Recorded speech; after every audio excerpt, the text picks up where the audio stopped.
Hello, I had to make a part 2 because it turns out it could only handle 32 minutes.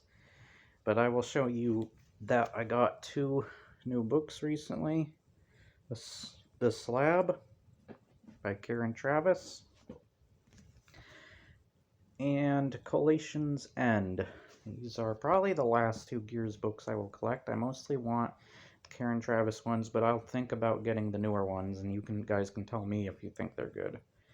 I'm a big fan of Karen Travis. I also picked this up. Remember this game, End War? Not many people do. There was only one game, but 3 books for some reason. I know it's a weird position because it's mostly facing upwards. That's just because the position's getting weird with the way I lean the phone. But it won't really matter as I read the rest of this. So I think... Okay, yeah. Okay, yeah, I know where I am now. The passage was lit by no shaft and was utterly dark. They groped their way down a long flight of steps. Okay, I already read that. Suddenly it... Okay, satellite, yeah.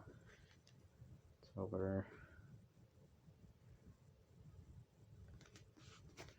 Okay, they stumbled after him, wondering what had happened. Doom, doom, went the drum beats again.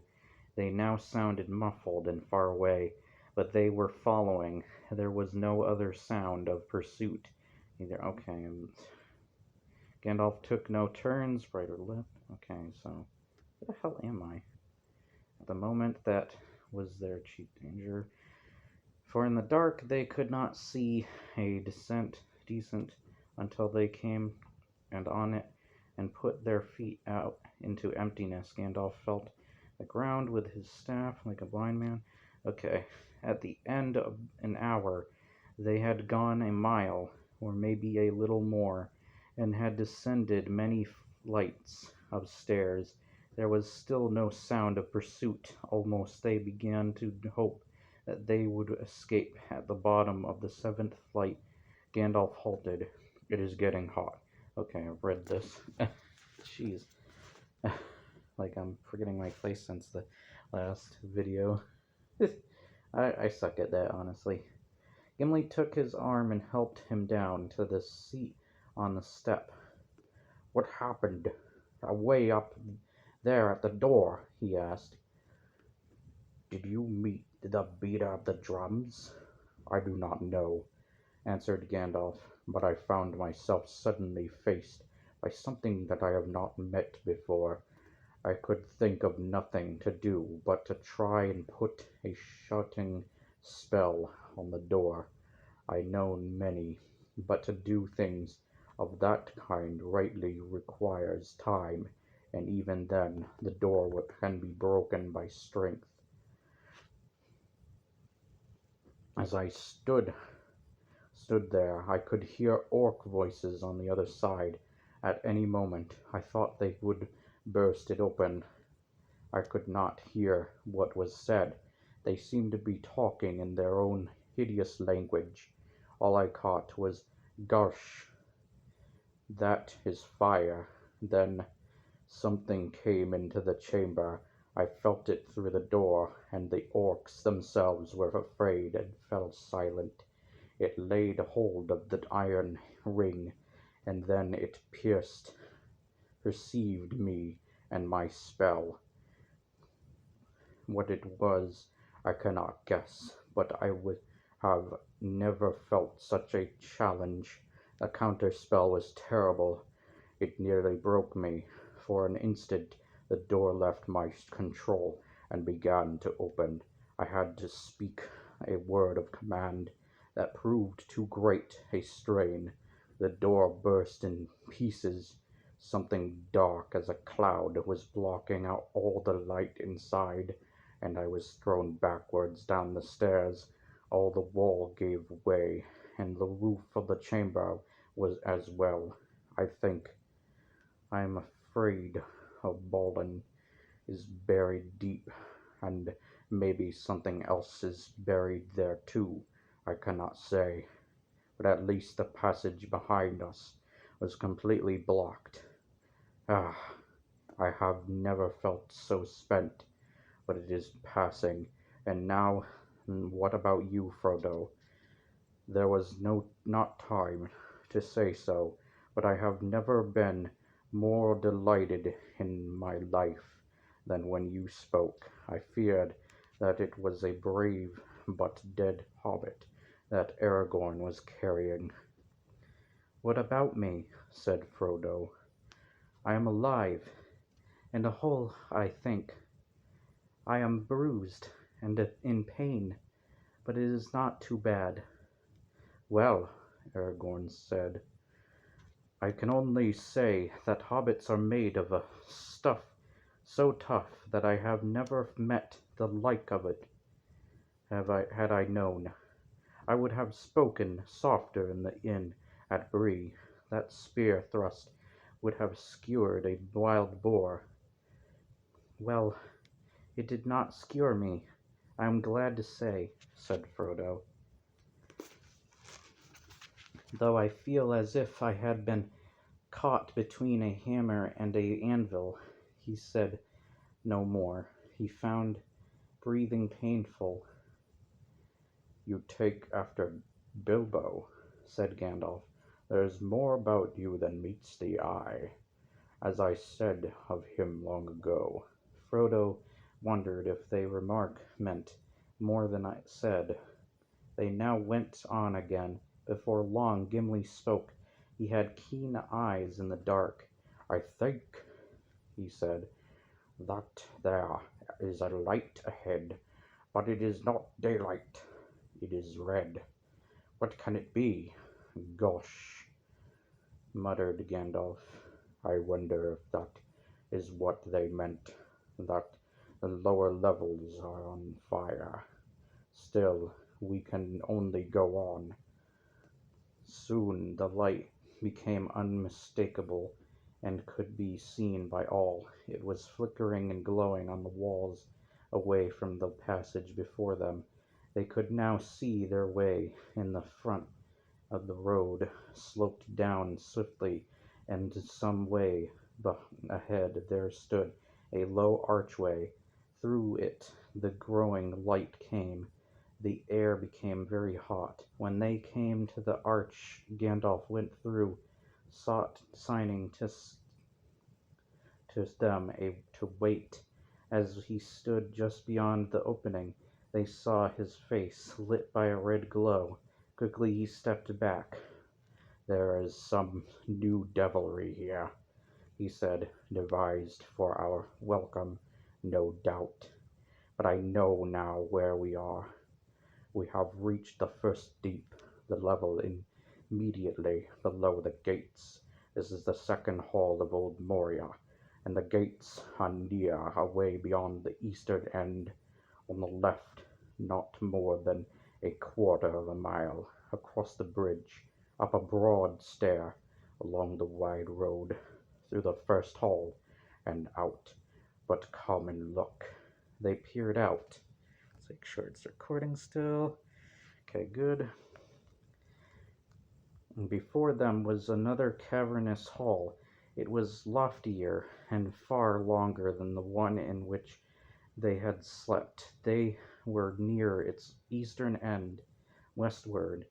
It ran away into darkness. Down the center stalked a double line of towering pillars. They were carved like boles of mighty trees, whose boughs upheld the roof with a branching tracery of stone. Their stems were smooth and black, but a red glow was darkly mirrored in their sides. Right across the floor, close to the feet of two huge pillars, a great fissure and had opened. Out of it a fierce red light came, and now and again flames licked at the brick and curled about the bases of the columns. Wisps of dark smoke wavered in the hot air. If we had come by the main road down from the upper halls. We should have been trapped here, said Gandalf. Let us hope that the fire now lies between us and pursuit. Come, there is no time to lose. Even as he spoke, they heard again the pursuing drumbeat. Doom, doom, doom. Away beyond the shadows at the western end of the hall, there came cries and horn calls. Doom, doom. The pillars seemed to tremble and the flames to quiver. Now for the last race. Now for the last race, said Gandalf. If the sun is shining outside, we may still escape. After me.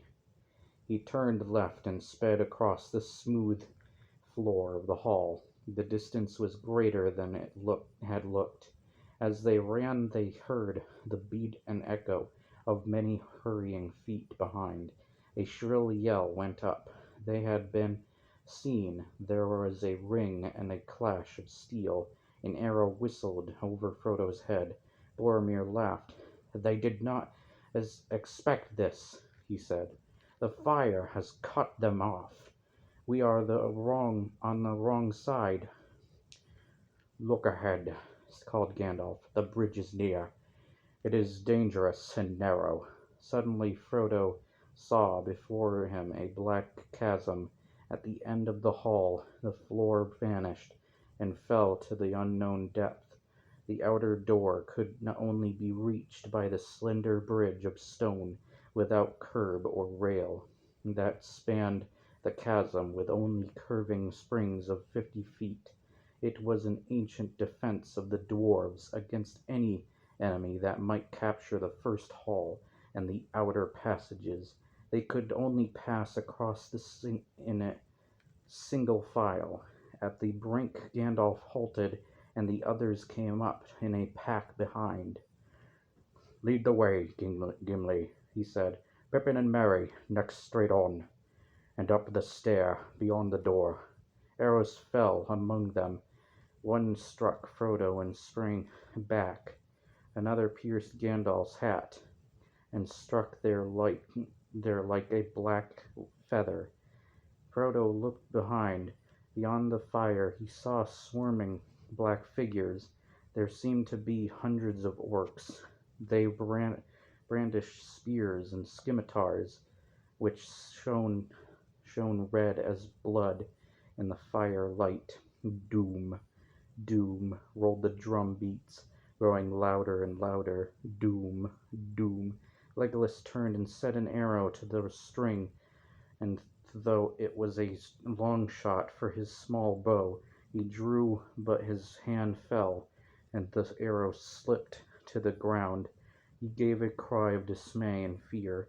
2 great trolls appeared. They bore great slabs of stone and flung them down to serve as gangways over the fire. But it was not the trolls that had filled the elf with terror. The ranks of the orcs had opened, and they crowded away as if they themselves were afraid. Something was coming up behind them. What it was could not be seen. It was like a great shadow, in the middle of which was a dark form, of man shape maybe, yet greater, and a power and terror seemed to be in it, and to go before it. It came to the edge of the fire, and the light faded as if a cloud had bent over it. Then, with a rush it leaped across the fissure. The flames roared up to greet it, and wreathed about it, and a black smoke swirled in the air. Its streaming mane kindled and blazed behind it. In its right hand was a blade like a stabbing tongue of fire. In its left it held a whip of many thongs. "Aye, aye!" wailed Legolas. "A Balrog! A Balrog has come!" Gimli stared with wide eyes. "Doran's bane!" he cried, and letting his axe fall, he covered his face. "A Balrog," muttered Gandalf. "Now I understand," he faltered, and leaned heavily on his staff. "What an evil fortune, and I am already weary." The dark figure streaming with fire raced towards them. The orcs yelled and poured over the stone gangways. Then Boromir raised his horn and blew. Loud the challenge rang and bellowed like the shout of many throats. Under the cavernous roof, for a moment, the orcs quailed, and the fiery shadow halted. Then the echoes died as suddenly as a flame blown out by a dark wind, and the enemy advanced again. "Over the bridge!" cried Gandalf, recalling his strength. "Fly! This is a foe beyond any of you. I must hold the narrow way. Fly!" Aragorn and Boromir did not heed the command, but still held their ground, side by side, behind Gandalf at the far end of the bridge. The others halted just within the doorway at the hall's end, and turned, unable to leave their leader, to face the enemy alone. The Balrog reached the bridge. Gandalf stood in the middle of the span, leaning on the staff in his left hand, but in his other hand Glamdring gleamed, cold and white. His enemy halted again, facing him, and the shadow about it reached out like two vast wings. It raised the whip, and the thongs whined and cracked. Fire came from its nostrils, but Gandalf stood firm. "You cannot pass," he said. The orcs stood still, and a dead silence fell. "I am the servant of the secret fire, wielder of the flame of Anor. You cannot pass. The dark fire will not avail you. Flame of Udun, go back to the shadow. You cannot pass." The Balrog made no answer. The fire in it seemed to die, but the darkness grew. It stepped forward slowly on the bridge, and suddenly it drew itself up to a great height, and its wings were spread from wall to wall. But still Gandalf could be seen, glimmering in the gloom. He seemed small and altogether alone, gray and bent, like a wizened tree before the onset of a storm. From out of the shadow a red sword leaped flaming. Glamdring glittered white in answer. There was a ringing clash and a stab of white fire. The Balrog fell back, and its sword flew up in molten fragments. The wizard swayed on the bridge, stepped back a pace, and then again stood still. "You cannot pass," he said. With a bound, the Balrog leaped full upon the bridge. Its whip whirled and hissed. "He cannot stand alone!" cried Aragorn suddenly, and ran back along the bridge. "Elendil!" he shouted. "Elendil!" he shouted. "I am with you, Gandalf!" "Gondor!" cried Boromir, leaped after him. At the moment Gandalf lifted his staff, and crying aloud, smote the bridge before him. The staff broke asunder and fell from his hand. A blinding sheet of white flame sprang up. The bridge cracked. Right at the Balrog's feet it broke, and the stone upon which it stood crashed into the gulf, while the rest remained poised, quivering like a tongue of rock thrust out into emptiness. With a terrible cry the Balrog fell forward, and its shadow plunged down and vanished.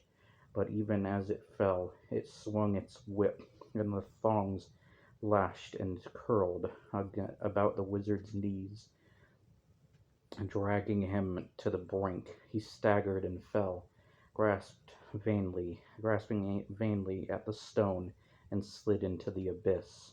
"Fly, you fools," he said, and was gone. The fires went out, and the blank darkness fell. The company stood rooted with horror, stared into the pit. Even as Aragorn and Boromir came flying back, the rest of the bridge cracked and fell. With a cry, Aragorn roused them. "Come, I will lead you now," he called. "We must obey his last command. Follow me." All right, and I will end it there. There is a little bit more. You know what? I'll just read the last part. There's just a little bit.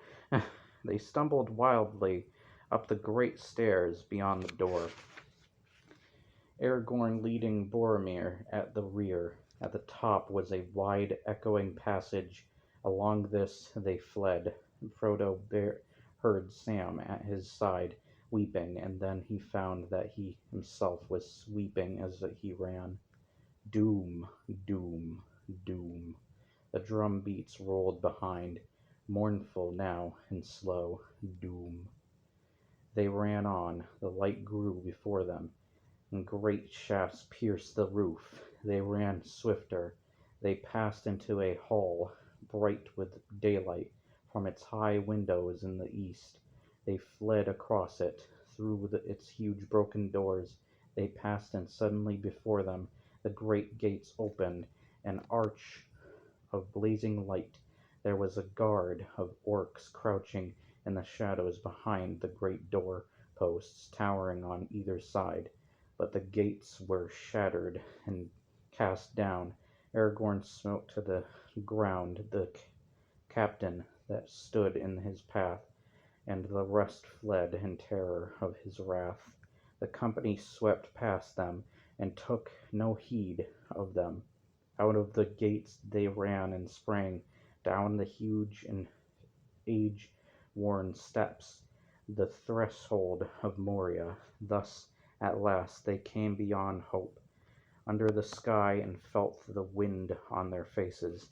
They did not halt until they were out of bow-shot from the walls. Dimrill Dale lay about them. The shadow of the misty mountains lay upon it, but eastwards there was a golden light on the land. It was but the hour after noon. The sun was shining. The clouds were white and high. They looked back. Dark yawned the archway of the gates under the mountain shadow. Faint and far, beneath the earth, rolled the slow drum beats. Doom. A thin black smoke trailed out. Nothing else was to be seen. The dale all around was empty. Doom. Grief at last wholly overcame them, and they wept long, some standing and silent, some cast upon the ground. Doom, doom. The drum beats faded. All right. And I see my phone had edged down a little bit. 23 minutes. Okay. So I hope you enjoyed that. And yeah, I'll read the Pennywise one. Let me know what you thought of the reading. I will actually read the full book once I get better recording stuff, but as you can see, my phone can only record a certain amount of time at a time. So it's just not good for this kind of longer reading. So I'm just going to do scenes that I love from books that are just very memorable to me, that are very captivating. They're a little slice of the books. I already have 3 in mind I want to do. I just did one of them. And then hopefully I have No Country for Old Men coming, and I want to do find the scene where it is Anton's character talking to the clerk guy behind the counter, and he does the coin toss. The famous coin toss thing that freaks people out with his character. And hopefully I can do those well in a reading for you guys too. I'm actually going to be picking up more Lord of the Rings books. I actually have another set, but I can't bring it out right now because it's kind of hiding amongst the books right now. And I would have to move some of the books. But I have another set of Lord of the Rings books. I'm going to be basically just collecting reasons, getting more books with different cover variants is mainly my goal. So yeah, that'll be cool. And of course, more books in general. My very book focused, and of course, my more concerning focus right now is some hardware for recording and better videos that will last longer and hopefully be in better quality in general. So I'll see you in the next video. I hope you enjoyed this. If you did, remember to like, share, and subscribe. Leave your comments below, and I will see you guys next time. Bye-bye. Ooh, jeez. Crying out loud, drop the frickin' thing at the last second. Alright, bye.